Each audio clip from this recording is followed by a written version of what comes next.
ఇక్కడ ఉన్నది రాజశేఖర రెడ్డి రక్తం. పులి కడుపున పులే పుడుతుంది. ఎవ్వరికి బెదిరేది లేదు. ఇక్కడ ప్రజలకు మేలు చేయాలని వచ్చాము. మేలు చేసేంత వరకు ఆగేది కూడా లేదు. నేను రెడీ. మీరు రెడీయా? నేను రెడీ. మీరు రెడీయా? నేను రెడీ. మీరు రెడీయా? కొన్ని సామెతలు గుర్తుకొస్తా ఉన్నాయి. ఓటికుండకు మోత ఎక్కువ, ఉత్తగొడ్డుకు అరుపులు ఎక్కువ, చేతగాని వాడికి మాటలు ఎక్కువ అన్న సామెతలు గుర్తుకు వస్తా ఉన్నాయి. నేను అడుగుతా ఉన్నా ఈ వేదికపై నుంచి, జనంలో లేనివారు, ప్రతి పేదవాడి గుండెలో లేనివారు, ఇలాంటి దిగజారుడు పార్టీలన్నీ కూడా మీ జగనన్ననే టార్గెట్ గా, పేదవాడి భవిష్యత్తే టార్గెట్ గా, వైఎస్ఆర్ సిపినే టార్గెట్ గా ఆయుధాలు రెడీ చేసుకుంటా ఉన్నాయి. నేను అడుగుతా ఉన్నాను, ఈ యుద్ధంలో మీరు సిద్ధమా అని అడుగుతా ఉన్నాను.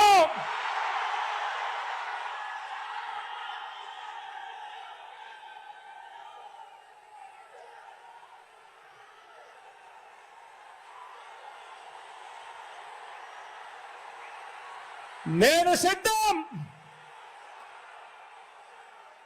దేవుడు దయతో ప్రజలే అండగా, దేవుడు దయతో ప్రజలే అండగా ఒంటరి పోరాటానికి మీ బిడ్డ సిద్ధం.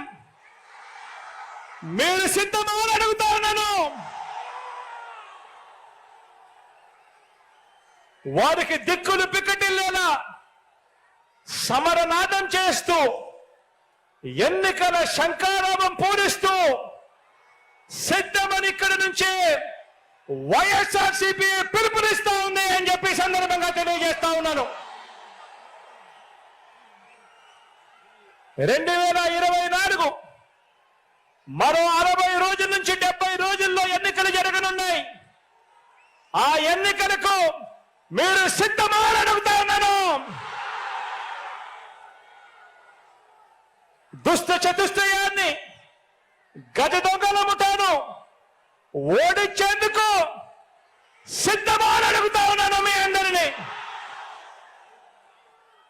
వచ్చే ఎన్నికలు పేదలకు పెత్తందారులకు మధ్య యుద్ధం.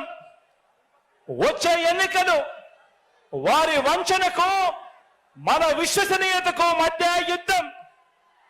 వచ్చే ఎన్నికలు వారి దోచుకో పంచుకో తిడుకో అనే విధానానికి మన డిబిటి అంటే బటన్ నొక్కడం, నేరుగా అక్క చెల్లెమ్మల కుటుంబాల ఖాతాల్లోకి నేరుగా డబ్బులు వెళ్ళిపోవడానికి మధ్య జరుగుతా ఉన్న యుద్ధం. వచ్చే ఎన్నికలు వారి సామాజిక అన్యాయానికి మన సామాజిక న్యాయానికి మధ్య యుద్ధం. వచ్చే ఎన్నికలు ఈ సంక్షేమ పథకాలన్నీ రద్దు చేసే వారి కుట్రలకు మన సంక్షేమ ప్రభుత్వానికి మధ్య జరగబోయే యుద్ధం. వచ్చే 2 నెలలు మనందరికీ కూడా నిత్యం యుద్ధమే. మరోసారి అడుగుతా ఉన్నా, ఈ యుద్ధానికి మీరంతా సిద్ధమా అని అడుగుతా ఉన్నాను.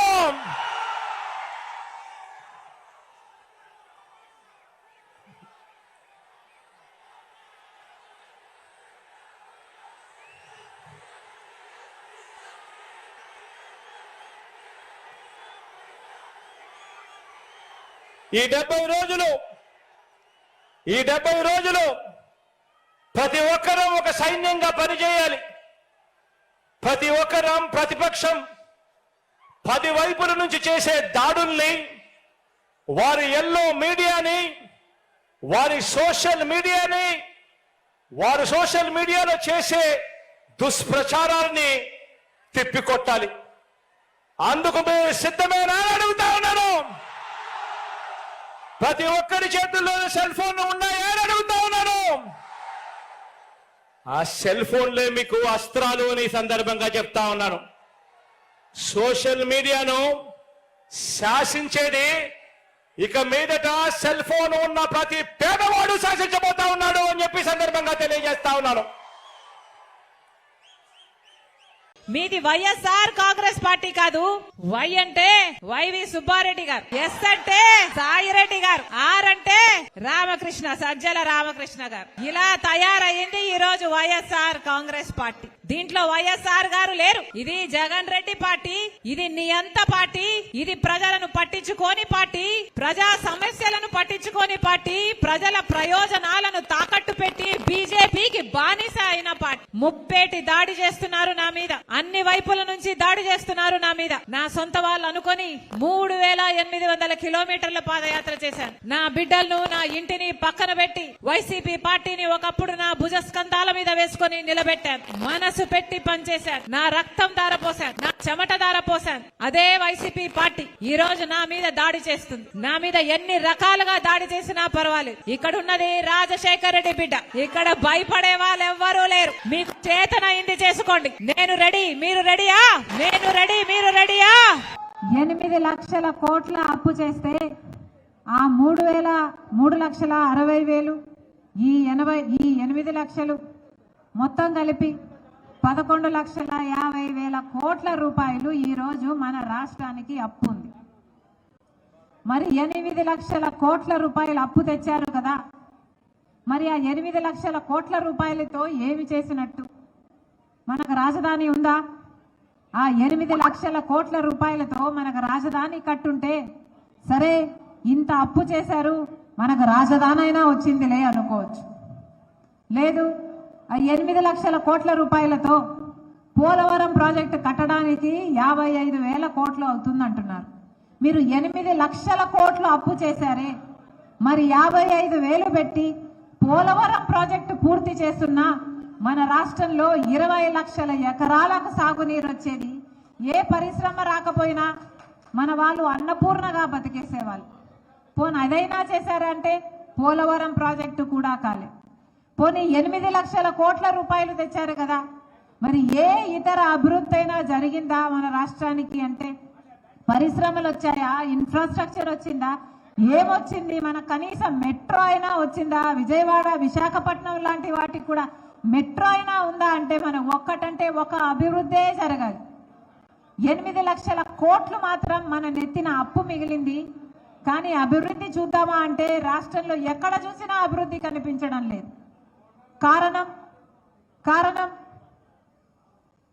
బీజేపీ పార్టీతో వైసీపీకి కానీ టీడీపీకి కానీ ఉన్న పొత్తుల వల్ల వారికి బానిసలుగా తయారయ్యి వాళ్ళు చెప్పిందల్లా చేస్తున్నారు తప్పితే రాష్ట్ర అభివృద్ధి చేయాలి అన్న ఇంగితం లేకపోయింది తెలుగుదేశం పార్టీకైనా అటు వైసీపీ పార్టీకైనా. మన రాష్ట్రం విడిపోయే నాటికి కాంగ్రెస్ పార్టీ స్పెషల్ స్టేటస్ 5 సంవత్సరాలు ఇస్తామంటే లేదు, బీజేపీ పార్టీ అయితే 10 సంవత్సరాలు ఇస్తుంది అన్నారు. బీజేపీ పార్టీ 10 సంవత్సరాలు ఇస్తుంది అని అదే నినాదంతో ఎలక్షన్లకు కూడా పోయారు. ఆ రోజు చంద్రబాబు గారు చెప్పిన మాట 10 సంవత్సరాలు ప్రత్యేక హోదా సరిపోదు, 15 సంవత్సరాలు ఇవ్వాలి అన్నాడు. ప్రత్యేక హోదా కోసమే బీజేపీతో పొత్తు పెట్టుకుంటున్నాను అన్నాడు. ఆఖరికి పొత్తు పెట్టుకున్నాడు, వాళ్ళు ఇచ్చిన మంత్రి పదవులు అన్ని తీసుకున్నాడు. కానీ ప్రత్యేక హోదా తెచ్చాడా అంటే పొత్తు పెట్టుకొని ప్రత్యేక హోదా తేలేదు, కానీ మంత్రి పదవులు అనుభవించారు. బీజేపీతో దోస్తీ కొనసాగించారు, బీజేపీకి బానిసలుగా పనిచేశారు. ఆఖరికి ప్రత్యేక హోదా గురించి ఎవరైనా మాట్లాడితే వాళ్ళ మీద కేసులు పెట్టాడు చంద్రబాబు గారు, వాళ్ళని జైల్లో కూడా పెట్టాడు చంద్రబాబు గారు. అది ఆ పాత 5 సంవత్సరాలు. ఆ రోజుల్లో జగనన్న గారు ప్రతిపక్ష నాయకుడిగా ఉన్నాడు. ఆ రోజుల్లో ప్రతిపక్ష నాయకుడిగా జగనన్న గారు ప్రతిరోజు మాట్లాడాడు ప్రత్యేక హోదా గురించి, ప్రతిరోజు రాగం తీశారు ప్రత్యేక హోదా గురించి, నిరాహార దీక్షలు కూడా చేశాడు జగనన్న గారు ప్రత్యేక హోదా గురించి.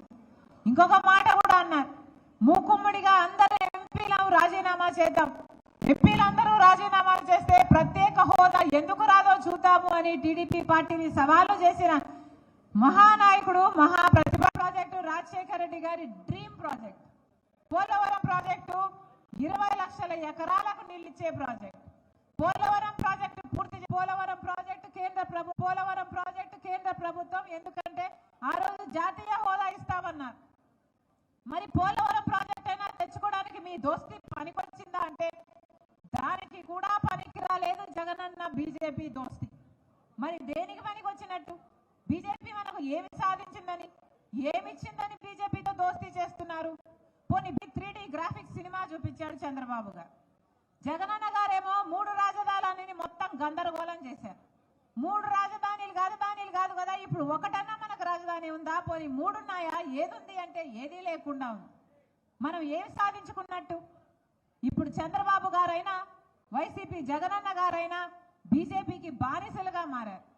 లేకపోతే బీజేపీతో దోస్తీ కోసము మన రాష్ట్ర ఇంట్రెస్ట్ అన్నిటినీ మొత్తాన్ని ఎందుకు పణంగా పెట్టారు అని అడుగుతున్నాం. బీజేపీ మనకు ప్రత్యేక హోదా ఇచ్చింటే సరే, మీరు బీజేపీతో దోస్తీ కొనసాగించండి. లేదా బీజేపీ పార్టీ ఒక్క మాట కూడా నిలబెట్టుకోలేదు.